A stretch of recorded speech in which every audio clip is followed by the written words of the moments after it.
Welcome to Mexico Unexplained, where we will explore the magic, the mysteries, and the miracles of Mexico. This series presents information based partly on theory and conjecture. The podcaster's purpose is to suggest some possible explanation, but not necessarily the only ones to the subjects we will examine. Here is your host, Robert Bitto. Welcome and muy bienvenidos to episode number 214 of Mexico Unexplained, where we examine the magic, the mysteries, and the miracles of Mexico. I'm your host, Robert Bitto. The Guadalajara metropolitan area is home to more than 5 million people, with the city of Guadalajara proper having 1.5 million inhabitants. The capital of the west central state of Jalisco, the city was founded at its present site in 1542 by Cristobal de Oñate, a conquistador from Spain's Basque country. Unlike so many major Spanish settlements in New Spain, Guadalajara was not built on the site of a former indigenous town. The city grew into an important center of commerce early on, and is currently the third largest city and second largest metro area in all Mexico. Guadalajara has a long and rich history, and not surprisingly, many stories of ghosts and haunted places. Here are 5. Number 1. The Cow Palace. In the 1890s, the cousin of Mexico's President Porfirio Diaz, a man named Segundo Diaz, built an opulent residence on Calle de San Felipe in the heart of the city. Construction on this palatial home ended in 1910, the year the Mexican Revolution began. The house had 24 rooms, 2 dining rooms, a chapel, 4 patios, and 10 bathrooms. It also sat on a big chunk of land. Part of the property was sold to Segundo Diaz's brother Miguel, who converted the land into a dairy.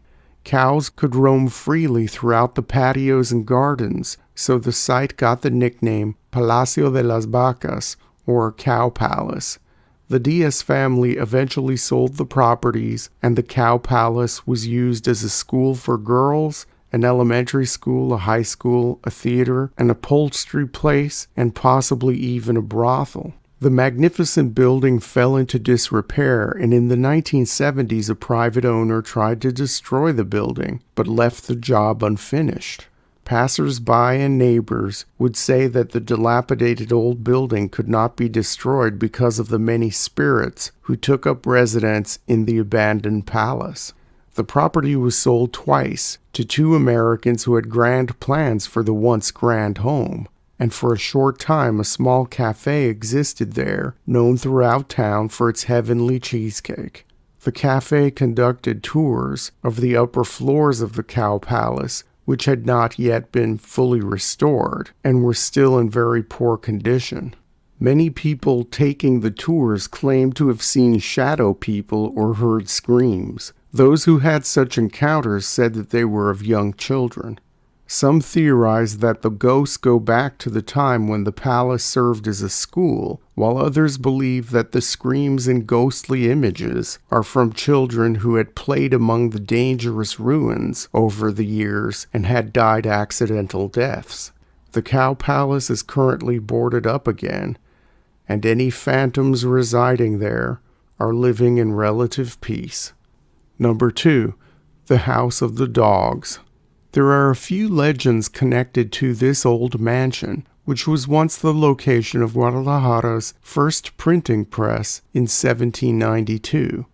Long after the presses moved, the opulent building in the old colonial part of the city had been converted to a private residence.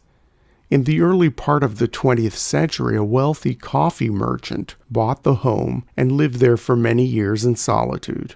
The man's name was Jesus Antonio Flores. At the age of 70, he finally married. His young bride's name was Ana Gonzalez, and she set about to redecorating the home, which had an eerie, closed-off feeling to it. Once on a trip to Europe, the ship they were on encountered a terrible storm, and the hull was almost torn apart. While the ship was sinking, the husband and wife thought they would not make it and made a pact with each other. Both swore that if one survived, the other would pray the rosary on the anniversary of the death of the one who passed away. Fortunately, they both survived the shipwreck and returned to Mexico. Ana continued to refurbish their mansion and ordered 2 dog sculptures from New York to be put on the roof of the house to act as symbolic guardians. This is how the house eventually got its name, La Casa de los Perros. A few years later, Don Jesus passed away, and Ana remarried, forgetting to say the rosary on his death anniversary as they had promised one another on the sinking ship. Consequently, much bad luck befell Ana, and she eventually lost the house. It is said that anyone who goes to Jesus Flores' mausoleum at the Mezquitlan Cemetery and prays a rosary novena at midnight on the anniversary of the man's death holding but 1 candle has a chance to get title to the famous House of the Dogs. Many people have tried this, but no one has ever gotten magical ownership of the home. Since the death of Don Jesus, many paranormal things have been reported at this man's former residence. Neighbors allege that sometimes on the anniversary of his death, the left dog sculpture on the roof just disappears. Also, many have reported a wailing ghost of an old man walking in and around the building, which now belongs to the city of Guadalajara and serves as the Museum of Journalism and the Graphic Arts. People working at the museum have witnessed objects moving on their own and have reported strange sounds. Perhaps it is the ghost of Don Jesus wondering why his wife did not honor their promise on the sinking ship oh so long ago. Number 3. The Hospicio Cabañas. One of the oldest and largest hospital complexes in the Americas exists in the colonial heart of Guadalajara, just east of the city's metropolitan cathedral. Built between 1791 and 1829, for most of its time the neoclassical complex served as a hospital, poorhouse, and orphanage. It ceased serving those uses in 1980 and became a UNESCO World Heritage Site in 1997. Today, the magnificent Hospicio houses the Cabañas Cultural Institute, and visitors can enjoy a museum and the arts and crafts schools found on the grounds. Because of its long-standing use as a house for the poor, as an orphanage, and as a hospital, there are many legends and accounts of paranormal activity surrounding this great building. According to many historians, the Hospicio was the site of Guadalajara's first clock. This clock would always stop for no reason, and people began claiming that when the clock did stop, a child in the orphanage or hospital would die. That led to rumors that the devil himself was lurking around the Hospicio, tormenting sick and orphaned children, and eventually killing them, attempting to steal their souls. The people who worked at the Hospicio were so frightened by what was going on that the clock was eventually removed.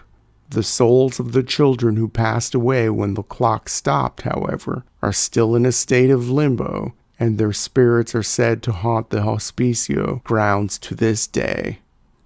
Number 4. The House of the Black Clover. Located in the Colonia Americana neighborhood in Guadalajara, in Spanish it's called La Casa del Trébol Negro. This luxurious home was built by a minor member of the British nobility, a man named Lord Duncan Cameron. In each room, Lord Duncan had painted a black clover as a reminder of his family history and the country he left behind. Lord Duncan's son George married a beautiful young woman named Josefina Rivera, who hailed from a wealthy family from the Mexican state of Durango. George and Josefina lived in that house and raised several children there. As the legend goes, one of their teenage daughters hanged herself in her bedroom. This was the beginning of much turmoil in the family. Josefina eventually took the children and left George, who was to live out the rest of his life in the old mansion, which was slowly falling into disrepair. After George's death, a subsequent owner bought the house with the intention of restoring it. After moving in for some unknown reason, the man soon killed himself and his wife and daughter. According to neighbors and eyewitnesses, in the early hours of the morning, one can hear screams coming from the house and see shadows through the windows. A woman in white has also been seen lurking around the property at night. Witnesses have also claimed to have seen blood ooze out of the walls. People who live and work in the area know to steer clear of the House of the Black Clover. The last story is taken from Mexico Unexplained episode 55, titled The Legends of the Santa Paula Cemetery. It tells the sad tale of a young boy named Nachito. The date was May 24th, 1882. A big storm was about to hit Guadalajara. A young couple was putting their son to bed, a boy who was not even 10 years old. His name was Ignacio Torres Altamirano. His parents and grandparents lovingly called the young boy Nachito. As Nachito was afraid of the dark, he always had to sleep with 2 lit torches outside his bedroom window and slept with the windows open. On this night in May, when the storm hit Guadalajara, the torches blew out. In the morning on the next day, Nachito's mother entered his room and could immediately tell something was very wrong, as the room was extremely cold. She ran to her son's bed to find Nachito motionless and as cold as the room. It was later determined that Nachito had died of a heart attack that night because of his intense, almost pathological fear of the dark.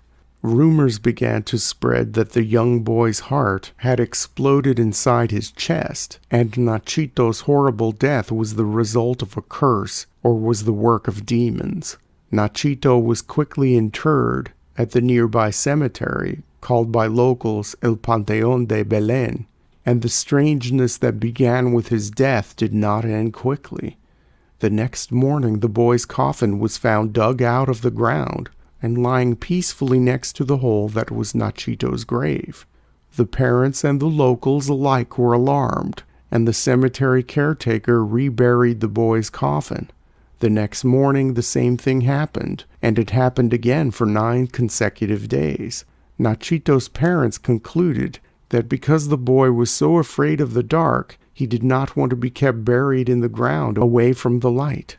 The solution was to create a stone coffin to stand on 4 short pillars above ground, so Nachito's tomb could always see sunlight. Since the time of Nachito's death, many people visiting the cemetery have claimed to have either seen or heard a young boy matching Nachito's description, or have seen mysterious balloons floating evenly about 3 to 4 feet over the cemetery as if being carried by a small child.